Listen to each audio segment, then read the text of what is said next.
Hi, everybody, and welcome to SA Rugby. Gavin Rich, Kevin Ferguson, Moneyman and Rich Pickings.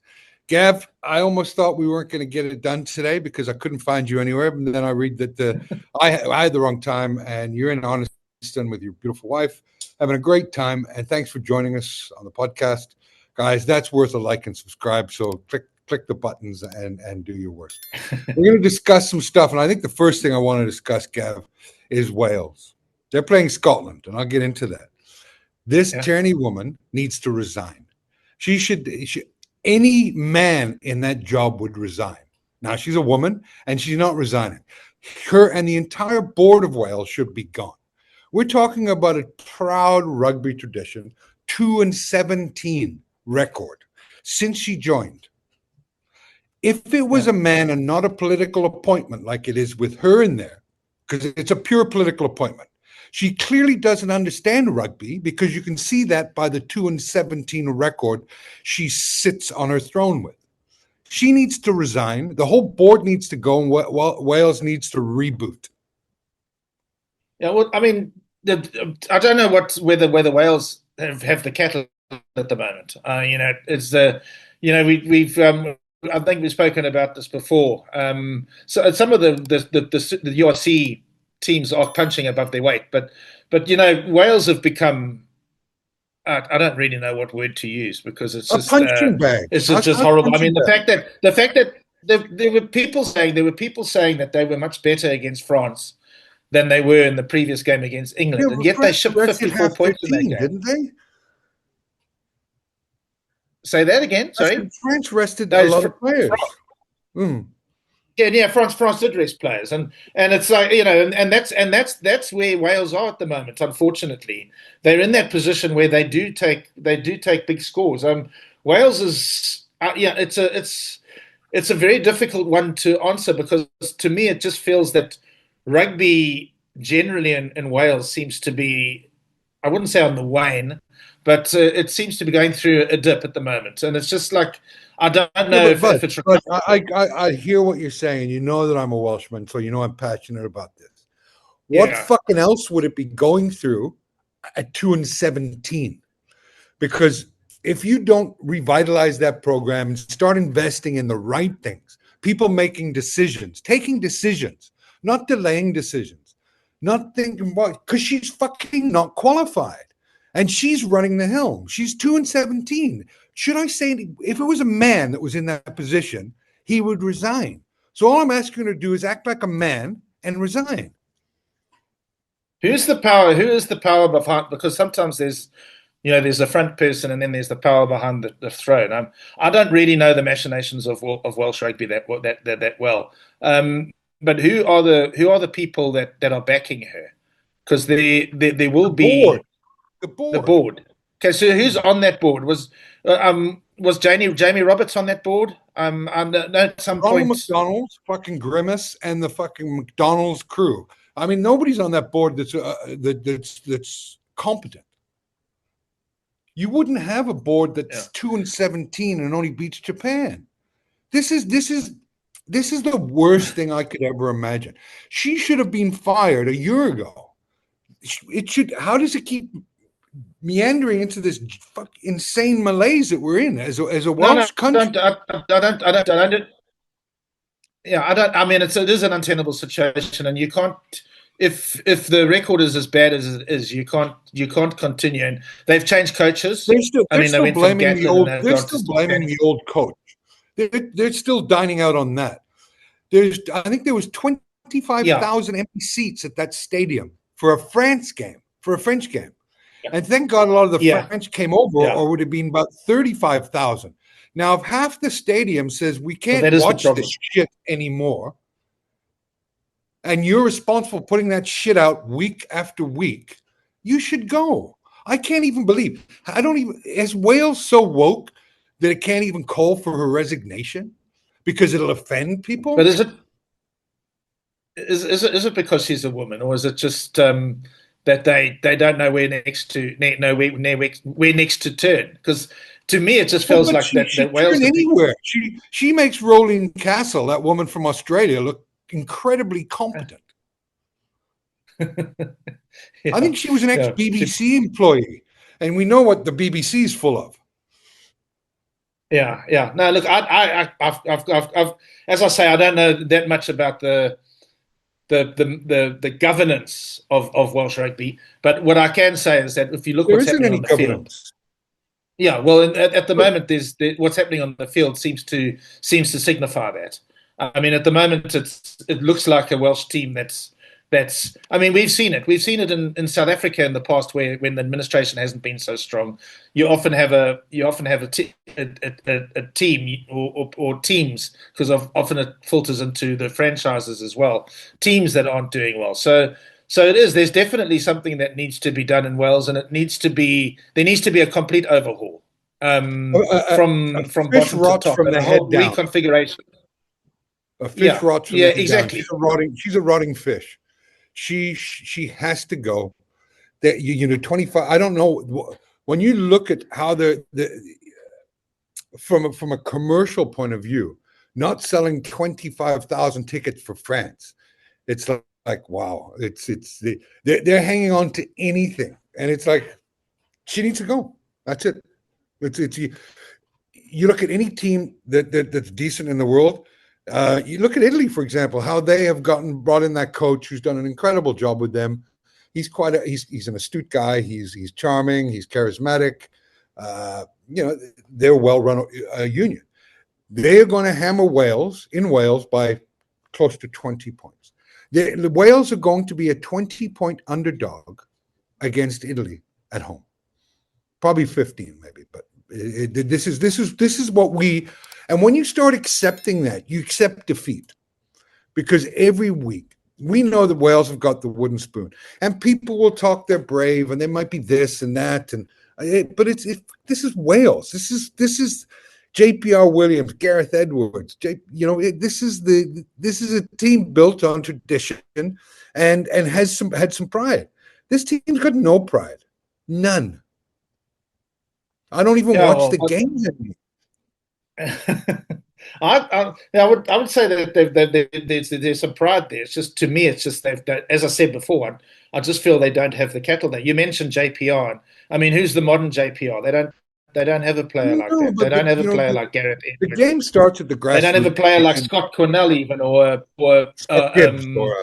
Scott Gibbs, or Scott Gibbs. Yeah. Well, exactly. It's good that we didn't get Scott on the show, because I don't even know if I could console him. He would just be so disgusted with what Wales are putting out as a product. Because, I mean, he'd be good to talk about this. Yeah, I'd love to. Yeah, no, it would be good to have him on the show, because it would be good to hear from him. I can't wait to have him. He's down. I think he's down. The governance of Welsh rugby than I do. Tony's coming down in May, so maybe we'll go out for a beer and he can try and point us into what's going on at Welsh rugby, because he's in the now and he knows he's not short of opinion when we're having a drink with him. But yeah, let's get into it. Scotland versus Wales. Bookies have it 18.5 points. Take 2 of your hard-earned R1,000 and put it on Scotland to win by 18.5 points. And if you don't win, you're very unlucky, because this is the worst Welsh team that will ever be assembled. I'm not going to analyze. Well, it's a big game for Scotland. It's a big game for Scotlanders, because they've got a history of only beating England, of getting up for England and then not doing well the following weeks. But to actually lose to Wales, it would have to be a huge regression from last week. So 18 points, I would say that's about right. So I wouldn't bet against that. I don't know what you think, Kevin. Look, I think that Scotland will beat us by 25, 30 points. I think that Scotland win the game 30 to 10. So more than 18. Yeah. I just think, was it? They had a close game in the not too distant past, but and it is in Cardiff. But although I hedge my bets on Scotland, because they always put up the big one against England. So to me, it wasn't unexpected last week. You'll know that I said on the show I'm not betting against Scotland. No, you got it right. I actually got it wrong. My predictive models got it wrong. AI got it wrong. Everybody got it wrong. The predictive models on this game are around 29 to 10 as a result. So in around that to 19. So the AI models are right in line with the 18 handicap. but I just, as you go into the tournament more and more, that loss to Italy has to now be taken into the form books, because they were very unlucky not to lose to lose to Ireland, Italy, and they could have won that game. Yeah. So you got an Italy that went to Ireland and almost upset them. So that 3-point loss by Scotland is not looking too bad from a form guide. So well, at the time, every team in the Six Nations is 20 points to 40 points better than Wales. The thing about Italy, that Italy game, and I did say it last week, or I've said it somewhere, that the Scotland at the moment are a team that likes to play ball and hand rugby. Although they had a very good kicking game last week as well. But the rain that they met in Rome for that game, I think, played a big role in that result. I mean, it stymied Scotland. So, and Scotland and Italy are a better team than I think people think. I think Russie actually said somewhere before the Six Nations that he thought that they might end second. And while I don't know if I'd go with that as a dark horse bet, it maybe isn't so bad. I mean, they're going to have to beat somebody else along the way. Well, beat a couple of other nations along the way. Well, they'll beat Wales, and they could. Yeah, they beat Wales. Are they playing England in Rome? They're gonna have to win a big game. They're gonna have to knock over one of the big boys to finish second. But they certainly are, and we saw it when they came to South Africa in July last year. They came to South Africa last year, and their mauling game. I think you sent me a WhatsApp actually, as they scored that mauling try. Remember, and you said, "Wow." I mean, but we had seen that before when they came to play the Springboks at Loftus last year. They scored that excellent mauling try in the second half. They dominated parts of that second half. And they sent an understrength team to South Africa last year. So Italy are very much on the rise. The only sort of anomaly there, or the thing that I can't understand, is aren't doing better than they are, because I think Benetton are only 11th on the URC log this year, and Zebra are still down near the bottom, even though they improved on previous years. So there's an anomaly there. So clearly the coach of the Italy team has got a lot of a lot of what's going right there is down to him. Yeah, for sure. Class act. Yep, Gonzalez, class. Beautiful wife, class act, pure male. Love it. Absolutely love it. So let's get into Ireland versus England at Twickenham. Look, I see Ireland on a decline. Absolutely. You see it. The Italians bossed them in the forwards. They won one against scrum. England's forwards are much better than Ireland's, and we'll get to see the best scrum three, according to certain reporters in the world, play Ireland. I can only see Ireland going backwards in this one. The point spread is 13.5. England favored by 13.5. What's your thoughts about that? Again, I wouldn't disagree with it. It's, I would say, look, Ireland also, you mentioned that France weren't at full strength. Ireland also left out a couple of players. I can't remember who, but I remember there were a couple of guys that they were resting for England as well. So Ireland will. I don't think their team's been announced yet, but they probably will have a stronger team for this game. But England have to bounce back from last week. They've chosen Henry Pollock at number 8, and I think it's about time that guy started. They're talking about playing a sort of all courts game. And obviously using their wings and using their loose forwards as attackers. So it's 13 points. Yeah, I don't think it'll be more than that. I don't think England are yet at a place where they can do what France did to Ireland. Yeah, look, I'm betting on the Scotland game for sure. The England game, if I had to bet, I would take Ireland plus 13.5. Well, Ireland, you see that? Yeah, the thing about Ireland is that they've got the same thing as the Scots do as well, which is that Celtic sort of always that taken into account. I don't think the guys read the media, like a lot of dominates over there, and they probably that probably motivates them. So there's always that to take into account, that Ireland will probably raise their game at Twickenham in this time. So 13 points, yeah, 13 and a half. Yeah, I'd be almost tempted not to bet myself. Yeah, look, I said if I had to bet, I'd almost be tempted not to bet on that game. Me too. Because I'm not betting, but I'm saying if you had to, take Ireland at 13 and a half. It's probably the better play. I'm not betting on it, so I'm not going to be losing any money. And look, the Six Nations caught my imagination, except for Wales this year. And we get now into France versus Italy, which to me is a betting proposition of the week. What do you think the odds are on that, the handicap, Gav? They're playing in Lille. I remember they're not playing in Paris. I don't know if that makes any difference. I would say that it's France by 30. Bang, 29 and a half points. So you're getting better at this, right? Yeah, France by 30. I would say it's France by 30. I think Italy have played two. I think Italy have played two big games in a row as well, so it could even be a blowout. But I'm not sure, because I think France will rest more players for this game.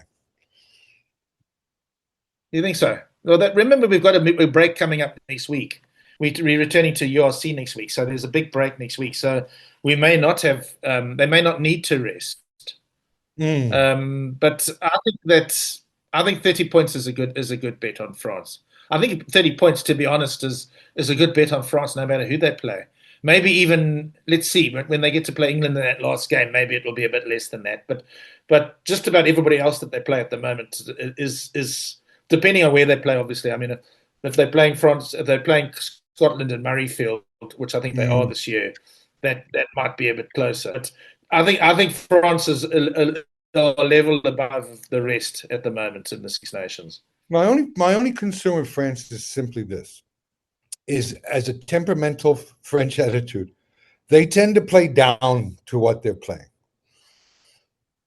Yeah, well, they didn't last week. Well, they did to some extent. They could have actually beaten the Wales by more. You're right. Yeah, they got very loose in the second half. Yeah. I think you got to put 1,000 on Italy and take the 29 and a half points on the scoreboard for Italy. I think Italy will surprise again because they're a team on the rise. Okay, so you think that Italy will lose by less than 30? Yeah, 29 or less. I don't know. I just think that they might, having put in a big effort for two weeks in a row. This might be a game like the one they played at Quebec against us in July last year, where the other team dominates them. I'm not going. Yeah, I'm going for a 30-point or more win for France in this one, being at home. I'm going to go for 29. And just okay. No, I completely understand, but I'm going to have to go with Italy. So we're going to disagree on that. Now let's get into Lions versus Sharks. Give me your perspective on that, bud. Well, it's an interesting one because the Sharks are very much in the same position as Scotland are, in the sense that in the last. Okay, let's talk about Scotland. Scotland beat England. That's why I was quite confident that Scotland would win last week. The Stormers of the Sharks. The Stormers of the Sharks. England. Well, they don't hate each other as much as England, as Scotland hate England, and there isn't obviously that long history of wars and things that there is with England and Scotland.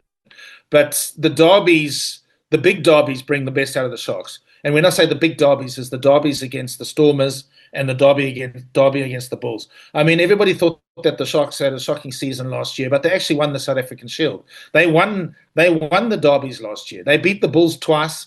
They beat the Stormers in Durban, and then they came very close to beating the Stormers in Cape Town. The only team they didn't beat last year was the Lions. And why didn't they beat the Lions?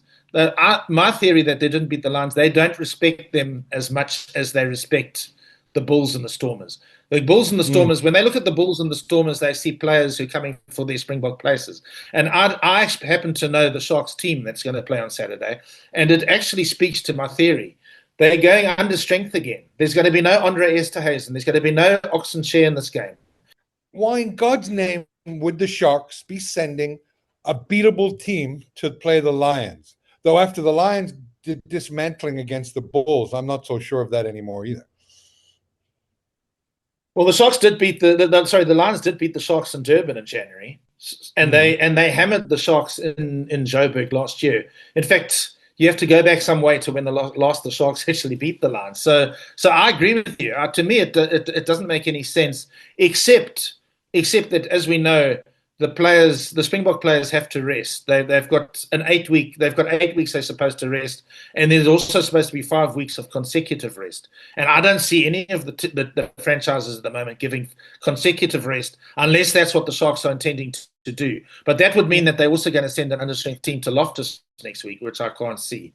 So maybe they feel, after the experience against the Stormers, where they gave their players rest before they came to Cape Town, maybe they feel that what worked for them coming to Cape Town will work for them going to Pretoria next week. But the bottom line is that it says that we don't respect the Lions. You can't couch it any differently. We don't respect the Lions, and the Lions, if they are motivated by that, the Lions. There's another thing about Saturday's game, Kevin. It's 2:00 in the afternoon in February in Joburg. So in other words, it's a coastal team going to altitude. The worst time, you speak to John Dobson, you speak to any of the coastal coaches, the worst time to play in Pretoria or Johannesburg in February is early afternoon. Everybody wants a late game. They want an evening game if they can get it. As late as possible in the afternoon. 2:00 in the afternoon, it's really, really uncomfortable playing at Ellis Park. And the Lions will have experience of that, because they play a lot of their games at 2:00. So I'm actually going for a Lions win on Saturday. I'm going to stick my head out and say that I think the Lions are going to win on Saturday. Well, the Lions, just because there's so many factors that are. The Lions are slight underdogs, 2.1, Sharks 1.9. But I think after listening to you, my head was how are the Sharks how can the Lions hold up against the Sharks? But I didn't know they were arresting Esterhuizen or anything, not bringing Oxenshare. So I'm going to have to agree with you on that. They're going into the Lions den. I think that you saw a very improved Bulls performance, but I like it too. I like the Lions for 1,000 rep. But let's put it this way. If the Sharks do win in Joburg with a bit of an understrength team, because that's what it sounds like it's going to be. Like, a lot of their guys are missing. If the Sharks do win in Joburg with an understrength team, then they've got their culture right. Then they're starting to They've just announced that JP Peterson's going to continue as the permanent head coach now. And sometimes there's a difference in approach. If you're playing for an interim coach, and you can see it in English football, sometimes if you're playing for an interim coach, you go more all in than if you're playing for a permanent coach. That's just the way it works. So now there's pressure on JP Peterson. You're playing for someone else that you think may get appointed, right? Yeah. You're trying to impress the guy that may be watching on the sideline that gets appointed. Yeah, I understand that. Yeah, absolutely. So there's a sort of a whole different scenario that comes into play in this game, is because it's the first game that JP plays as head coach. Are the Sharks players going to put in the same energy that they did when he was the interim coach, now that he's the head coach? I suspect they will, but I also don't think. I think the Lions have to bounce back from that Bulls defeat, and playing at 2:00 in the afternoon in Johannesburg. And if provided my information is correct, and I've heard it from very good sources, that they're not taking their strongest team, then I do think that there's a good chance the Lions are going to win, and that if I was a betting man, I would actually put my money on the Lions. Okay, I see that logic, and I agree with it. Actually, it's confusing, the team they're sending. And I hope the Lions should find them out that for sending that side. Bear in mind that I say that the Hendricks brothers are both playing. The Hendricks brothers are both playing. So they've got a little bit of depth there. So it won't be a completely useless team that the Lions are sending. It's just that, to me, sending that team suggests to me that that their minds are, that they may be underestimating the Lions a bit, which they shouldn't be doing after what's happened in the past. No, fully agree with you, Kev. So let's wrap it up. Lions to beat the Sharks. I've got it. I said that Ireland plus 13.5, Scotland plus 18.5, and Italy plus 29.5. Yeah, and I think Italy might lose by more than this week. Yeah, I just think that there might be So I differ with you on that one, but the other ones I'm in agreement. Okay, mate. Well, I'm going to let you get going to your wife and Arniston and the beautiful things up there. Always a pleasure speaking to you. And thanks, Kev. I hope everybody makes every bet a winning bet, and like and subscribe, folks. Thanks, Gab. Look forward to next week, man. See you in the office next week. Yeah. Okay. Okay. Cheers. Bye. Bye-bye.